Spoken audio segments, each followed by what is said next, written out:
দেশের অন্যতম merchant bank হিসেবে জনপ্রিয় south East bank July August বিপ্লবের পর দেশের অনেক ব্যাংকই খরায় চলছে। এছাড়া বিভিন্ন ব্যাংকের অনিয়ম ও দুর্নীতি নিয়েও বের হচ্ছে চাঞ্চল্যকর সব তথ্য।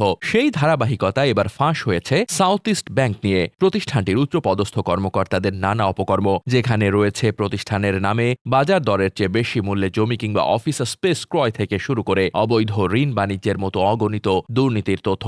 সাউথ ইস্ট ব্যাংকের শাখা দেশের বিভিন্ন প্রান্তে রয়েছে, তবে প্রতিষ্ঠানটির সাউথ ইস্ট ব্যাংক ক্যাপিটাল সার্ভিসের প্রধান কার্যালয় অবস্থিত রাজধানীর বাংলা মোটরের রূপায়ণ ট্রেড সেন্টারে। বিভিন্ন পত্রিকার তথ্যে পাওয়া যায় ২০১৩ সালে প্রতিষ্ঠানটি রূপায়ণ ট্রেড সেন্টারের ১১ তলায় ৫,০০০ বর্গফুটের অফিস স্পেস ক্রয় করে। সে সময় ব্যাংকটি প্রতি বর্গফুট জায়গা কিনেছিলেন ৩০,২২৬ টাকা দরে, তবে রূপায়ণ এই একই জায়গা তখন বিক্রি করেছিল ১১ থেকে ১২,০০০ টাকা দরে। মূলত বাজার দরের চেয়ে বেশি দামে অফিস স্পেস ক্রয় করে প্রতিষ্ঠানটির অসাধু কিছু কর্মকর্তারা করেছেন বিশাল দুর্নীতি। এমন অবিশ্বাস্য দামে এই অফিস স্পেস ক্রয় করার বিষয়ে প্রতিষ্ঠানটির ম্যানেজিং ডিরেক্টর জানান, এর সবই হয়েছে উপর মহলের ইচ্ছায়। এদিকে এমন প্রক্রিয়ায় ২০১৭ সালেও আবার সাউথ ইস্ট ব্যাংক আগের স্পেসের পাশে আরও ৬,৫০০ বর্গফুট জায়গা ক্রয় করেন। সেখানে দুর্নীতির পরিমাণ ছিল আরও বেশি। রূপায়ণ ট্রেড সেন্টারই নয়, ঢাকার মোহাম্মদপুর ও মিরপুর এবং চট্টগ্রামের মোমিন রোডে বাজার দরের ৩ থেকে ৪ গুণে বাণিজ্যিক স্পেস কেনা হয় মার্চেন্ট ব্যাংকটির নামে।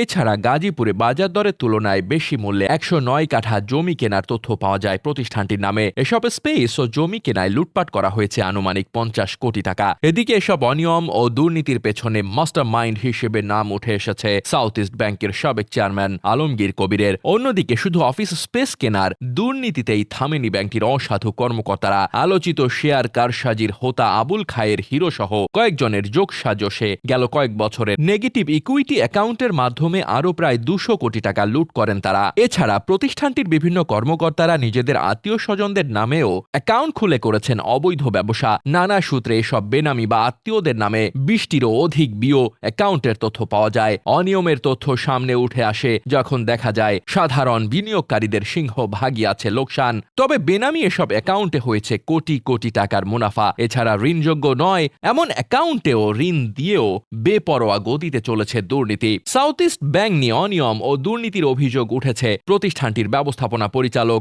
Abu Bakar, chief operating officer Humayun Kabir, head of compliance Ibne Riaz, portfolio manager FAVP Rajib আহমদের নামে। এছাড়া অভিযোগের তালিকায় আরও আছেন আলমগীর কবির ও মফিজ উদ্দিনের নামও। সাউথ ইস্ট ব্যাংক নিয়ে চলমান এসব হরিলুটের পরও প্রতিষ্ঠানটির ব্যবস্থাপনা বিভাগ কখনো এ নিয়ে প্রশ্ন তোলেনি। এমনকি বাংলাদেশের ব্যাংকিং সেক্টরের ২ নিয়ন্ত্রক সংস্থা বাংলাদেশ ব্যাংক এবং BSECও চুপ ছিল। তবে এসব অনিয়ম ও দুর্নীতির মূল হোতা আলমগীর কবির চেয়ারম্যান পদ ছাড়ার পর সাউথ ইস্ট ব্যাংক ও BSEC বর্তমানে তদন্তে নেমেছে। Desk report, বার্তাবাজার।